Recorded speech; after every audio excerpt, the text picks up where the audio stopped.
I love Matthew Slater. I'm proud of Matthew Slater. Future Hall of Famer Matthew Slater, Mike Jones, who will be a head coach one day. You can see it. You can just see. We all seeing guys like he's gonna be a head coach if we want to be. Yeah. He'll be the next No question. John Harbaugh, coming from that special teams track and being a head coach. Or D'Amico Ryans. He'll be D'Amico Ryans. Yeah, you know.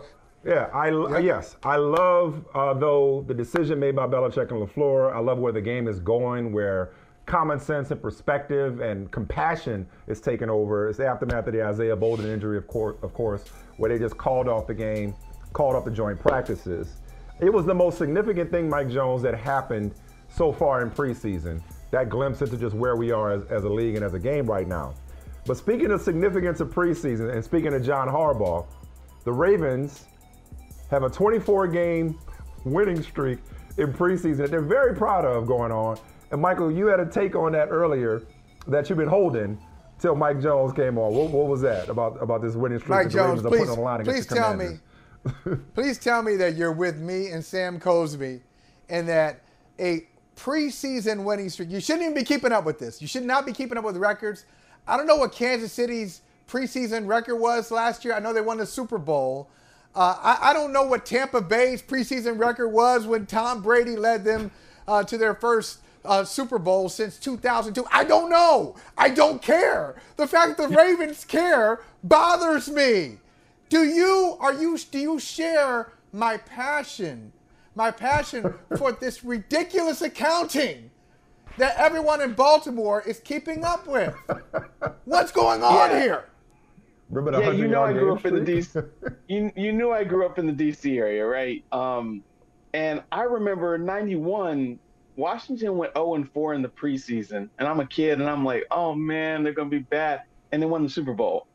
And a few years later, old Steve Spurrier rolls into town and lights up the scoreboards and is like, well, this gonna be easy, you know, the old ball coach, and then he couldn't find his way out of a wet paper bag during the regular season. That, as a teenager, is when I realized, like, oh, preseason records don't matter. I mean, these veterans, hardly any of them are playing. And so I know it's a point of pride for the young guys. It's a point of pride for the young guys. But I bet you if you asked Lamar Jackson, he would be like, I don't care. Hey, you know, are we keeping score? They can thump their chest on something. Are we keeping score? Yeah, we ain't keeping score. Okay. No, are people paying for these tickets? We're making. Well, okay, that's different. They shouldn't be. Now I'm passionate about that too.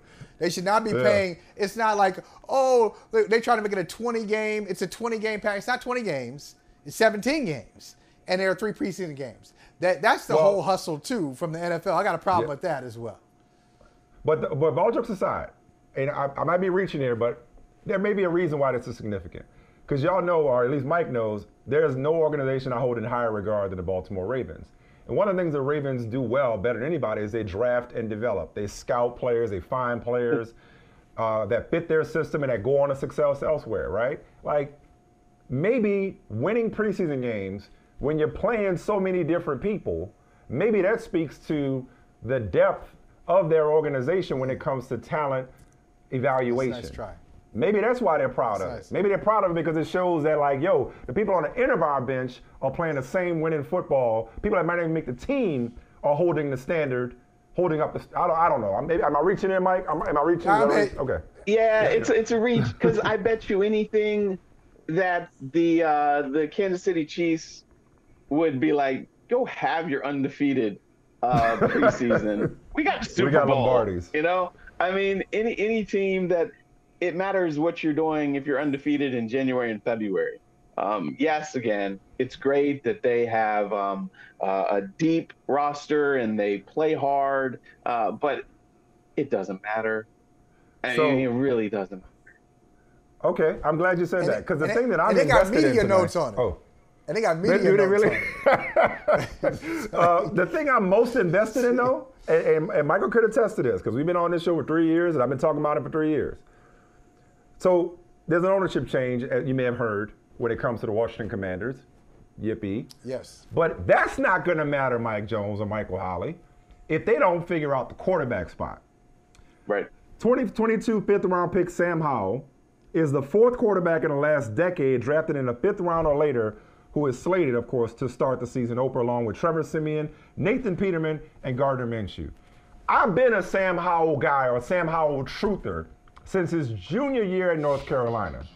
I'm a believer. I don't give a damn what Ronnie. How can we talk about Brock Purdy as the last pick of the draft last year and put respect on his name, but not the 5th round pick in the same draft? So don't tell me about he was drafted in the 5th round. I think Commanders fans and that fan base and people who watch the Commanders are so scarred and burned. Hell, Kirk Cousins was a 4th round pick, who are so burned by the revolving door at quarterback until they don't know a good one when they see one. And I said this last year, that if Ron Rivera ever wised up and gave that boy the ball, he wasn't giving the job back. It took him till the last game of the season to do it, but I'm telling you, they got one, Mike Jones. Mark my words.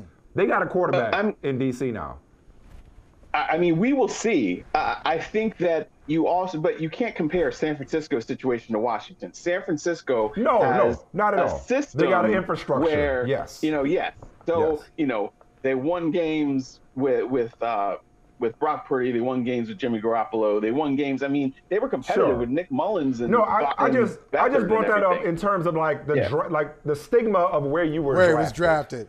Yeah, right. Yeah, that's all I meant. Yeah, that's what I meant. Yeah, but my thing is they were talking, oh man, well he would have been a 2nd round pick if he came the year before that. Well, if you thought he was so good, why didn't you take him sooner than the 5th round? See, look at that skeptic. The skepticism is dripping from your voice, Mike Jones. I've seen this movie a million times. What's this, quarterback number 27?